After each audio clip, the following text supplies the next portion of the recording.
Welcome to Magic Arcanum. I'm Ryan Gomez, and I'm so glad you're here because it's story time. First, let me say thank you to everyone who watched What's Happening in Ravnica Allegiance. That video was a smashing success. So, as a reward for you, my dear viewers, today we're going to be talking about the most requested topic on Magic Arcanum, the Eldrazi. Now, they are one of the more interesting creature types in all of Magic, but they haven't really been part of the story lately, so I don't really know what we're doing here, but you guys want to hear about it. So let's put our heads together and see if we can figure out what these spaghetti monsters are all about. So first things first, what are the Eldrazi? The answer is nobody knows. Thanks for watching. Make sure you like this video and subscribe to the channel so you don't miss. All right. Okay, so Nicole, my assistant producer here, really went to bat for you guys to make sure I actually did this video, so make sure you say something nice to her in the comments down below, okay? To understand the Eldrazi, first you must understand one of the fundamental aspects of the Magic the Gathering universe. Everything takes place on planes. Each plane is its own little world, and they don't know about each other, and they can't interact with each other. A few lucky individuals are born with the ability to travel from one plane to another. We call them planeswalkers. In the game of Magic, you yourself are a planeswalker dueling against one or more other planeswalkers. What are you fighting over? I don't know, whose turn it is to do the dishes, I guess? It doesn't matter. So traveling from one plane to another includes passing through the connective membrane that holds all these planes together. Usually that's called the ether, or sometimes the more poetic name, the blind eternities. The blind eternities is just mostly empty space, I guess. Nothing really lives there, nothing can even survive there. When planeswalkers try to bring animals or other living creatures or even just like food through the blind eternities, when they reach their destination, all they're left with is the crumbling remains. And it is here, in this most inhospitable place imaginable, that you will find the Eldrazi. Now, do they live there? I don't know. They're not really even alive, maybe, any more than we might think of viruses alive here on Earth. It's just kind of this weird existence. To the characters in Magic, the Eldrazi exist outside the very boundaries of what should be possible. That makes them both interesting and extremely terrifying.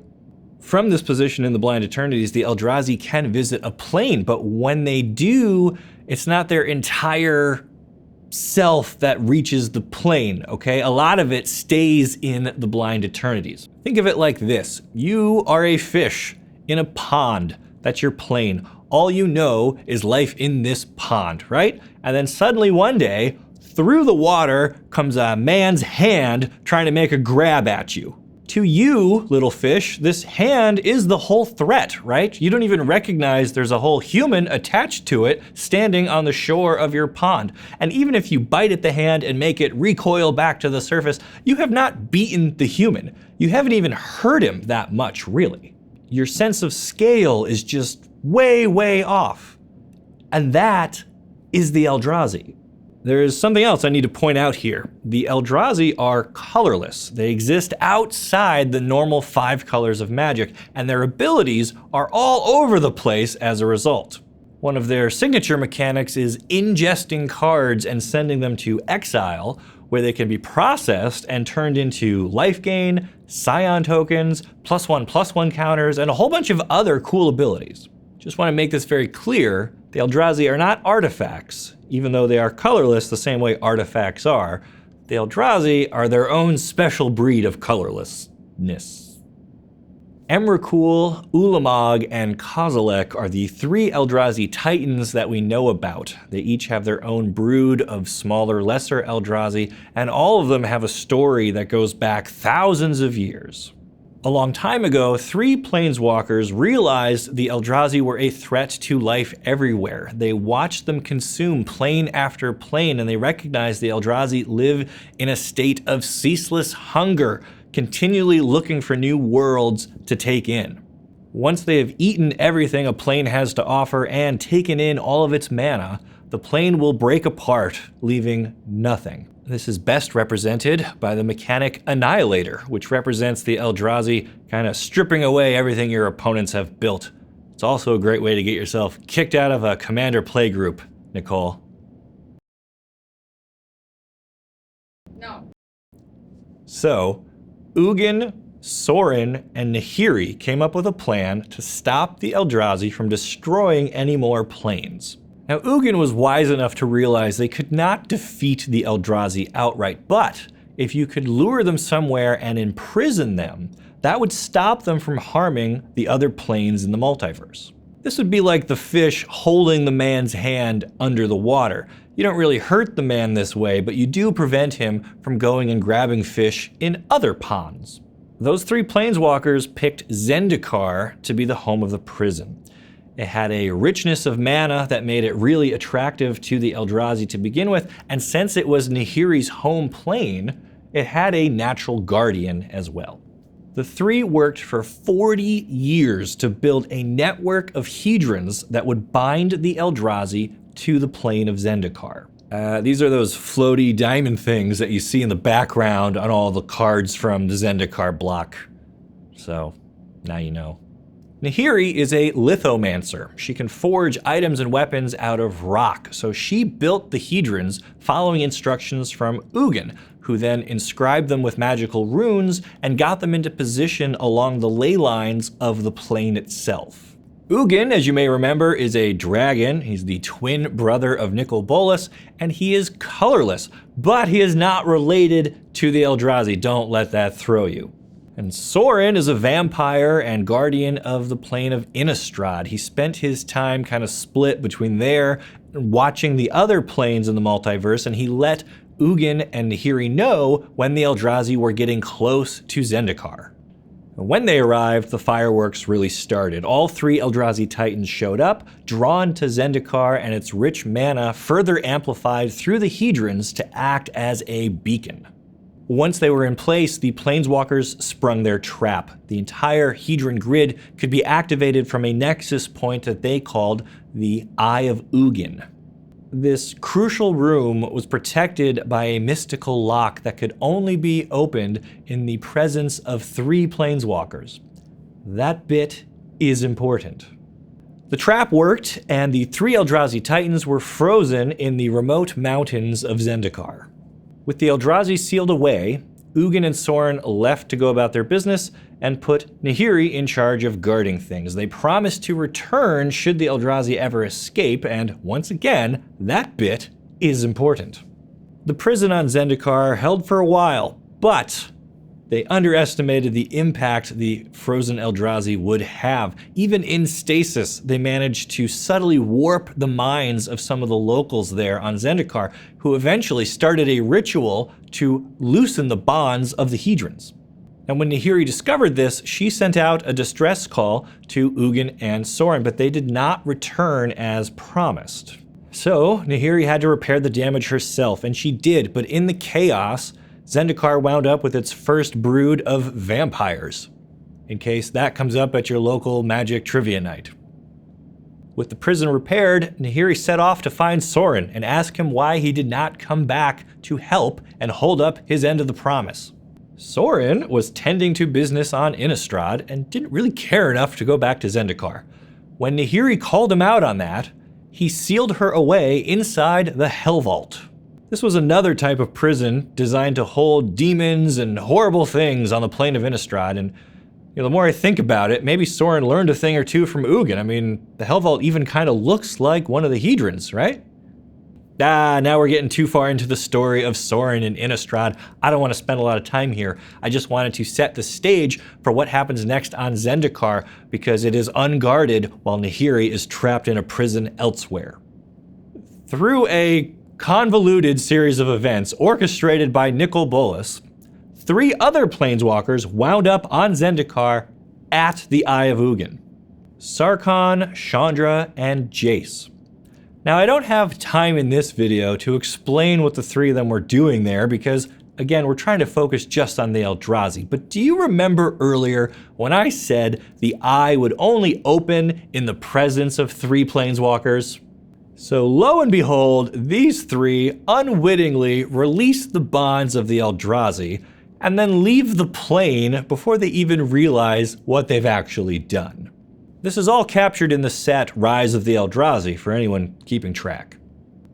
Now the timeline here starts to get a little weird because Sorin comes looking for Ugin, who is dead, until he is not dead, and for more on that, you can go watch the Chronicles of Bolas. Sorin finds another planeswalker on Zendikar and tries to get her help in resealing the Eldrazi before they are completely free of the Hedrons. That would be Nissa, the elf, and future founding member of the Gatewatch. Nissa is native to Zendikar, and she naively believed that if the Eldrazi were released, they would flee and go bother some other plane. So instead of following Sorin's plan, she actually does the exact opposite. Sorin has no patience for this and goes back to Innistrad and leaves the mess for Nissa to clean up. This gets us up to the events of Battle for Zendikar, where the whole plane rallies together to defend itself against the rampage of two Eldrazi Titans. Yes, two, but there should be three, right? Ulamog and then Kozilek showed up on Zendikar, but Emrakul was missing. With no time to solve this mystery, Jace, Gideon, Chandra, and Nissa had to do whatever they could to save the plane before it was too late. Now, Ugin had spoken to Jace earlier and warned him about the dangers of trying to kill the Eldrazi. It's actually where I stole the fish metaphor from, really. But Jace displays an uncharacteristic lack of foresight, and instead he encourages his new friends to burn the Eldrazi down rather than try to repair the existing Hedron network.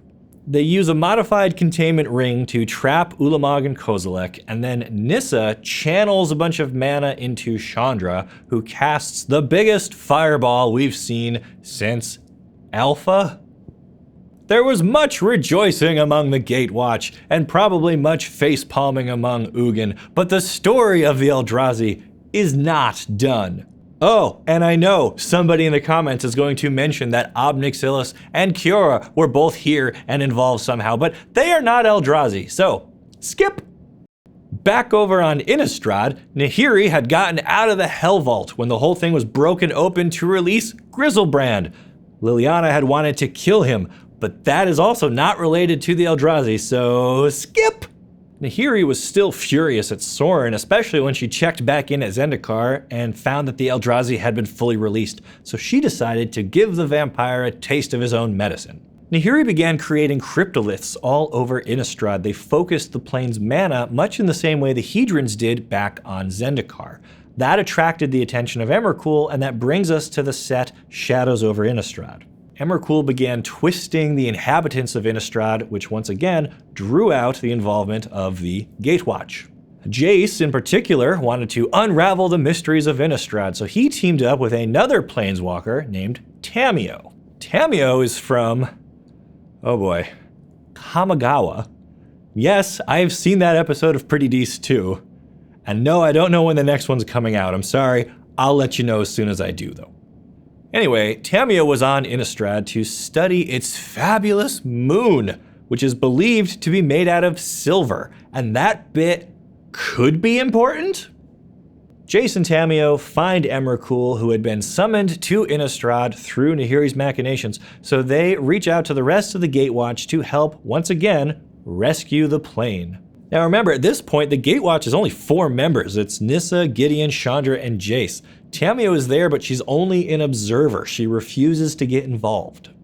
Emrakul ends up being way more powerful than the other 2 Eldrazi Titans were on Zendikar, and for a while things look really bleak, until Liliana shows up with an army of zombies. The zombies are immune to Emrakul's mind-warping powers, so they're able to give the Gatewatch a buffer and some time to come up with a new plan. And this is where things start to get wild. While the group is trying to come up with a way to defeat Emrakul, Tamiyo reaches for one of the bound scrolls she keeps at her side. Now these scrolls are records of powerful magical events that Tamiyo witnessed and recorded, but she made a personal pledge to never replicate what was on those scrolls. So, with one of those scrolls in hand, she imprisons Emrakul inside the silver moon of Innistrad. Now, the group is thrilled. They thank Tamiyo for saving the day, but she is upset. They ask her what's wrong, and she tries to explain in her panicked state she wasn't in control of her own body, and that's not the magic she had written down on that scroll. So Jace realizes what happened, and that is that Emrakul took over Tamiyo's mind and forced her to rewrite one of her own scrolls, and then imprisoned Emrakul in the moon because that's what Emrakul decided was necessary.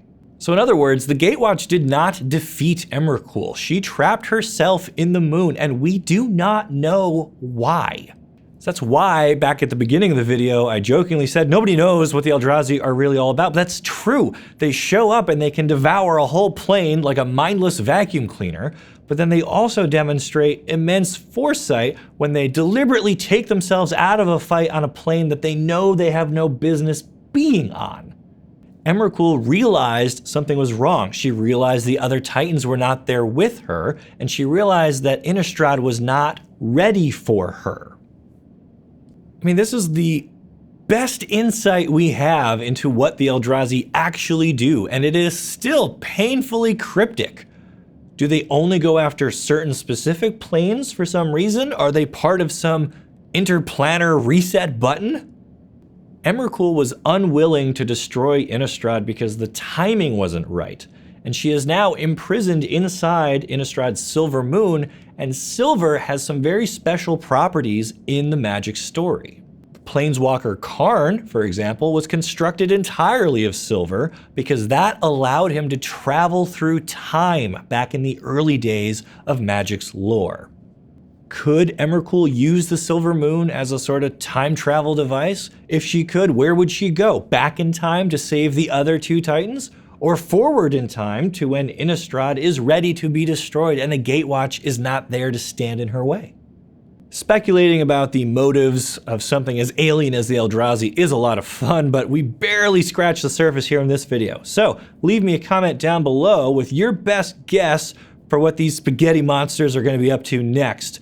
And then make sure you like this video and subscribe to the channel so you don't miss the great stories you'll only find here on Magic Arcanum. I'll see ya.